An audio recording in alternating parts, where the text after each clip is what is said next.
Good morning. আরও একটি নতুন ভিডিও শুরু করছি। দেবলিনাকে নিয়ে ফার্স্ট মহালয়ার দিন বেরোলাম ভোরবেলায়।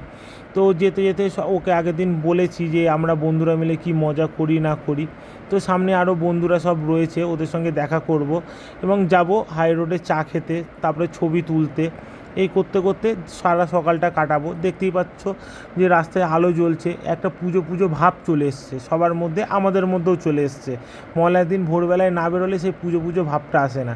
এই যে বন্ধুদের সঙ্গে দেখা হয়ে গেল, সব আমরা যাচ্ছি হাই রোডে চা খেতে। তো আমাদের এখানে পরীর বাগান বলে একটা জায়গা আছে, সেখানে দেবলিনাকে নিয়ে গেলাম। ও যায়নি যেহেতু, সব কাশফুল ফুটেছে। এখানে দাঁড়িয়ে ও কিছু ছবি তুললো, এবারে আমিও ছবি তুললাম, সব বন্ধুরাও ছবি তুললো। ছবি তোলা হয়ে গেছে, এবারে যাচ্ছি হাই রোডের দিকে চা খেতে। তো চা খেতে যেতে যেতে সব দুজনে মিলে গল্প করছিলাম, যেহেতু ও আর আমি একই গাড়িতে ছিলাম। কথা বলতে বলতে চলে গেলাম ওখানে চায়ের দোকানে, গিয়ে বসলাম। বসে সব বন্ধুরা মিলে আড্ডা মারছি। আড্ডা মারতে মারতে একটা বন্ধুর জ্ঞান শুনছিলাম। আমাদের সেই মহান জ্ঞানেন্দ্র ব্যক্তি, এই যে মানুষটি কি দেখতে পাচ্ছেন, জ্ঞান, আমরা জ্ঞান বলেই একে ডাকি। এবারে এখানে চাটা খাওয়ার পর সবার বায়না উঠেছে আর একটা ভালো লোকেশানে নিয়ে যেতে হবে ছবি তোলার জন্য। দেখতেই পাচ্ছেন আমার বউ এবং বন্ধুর বউ সবাইকে নিয়ে আমরা গেছি একটা জায়গায় ছবি তুলতে। তো ওরা ছবি তুলছে, আমরা দাঁড়িয়ে গল্প করছি।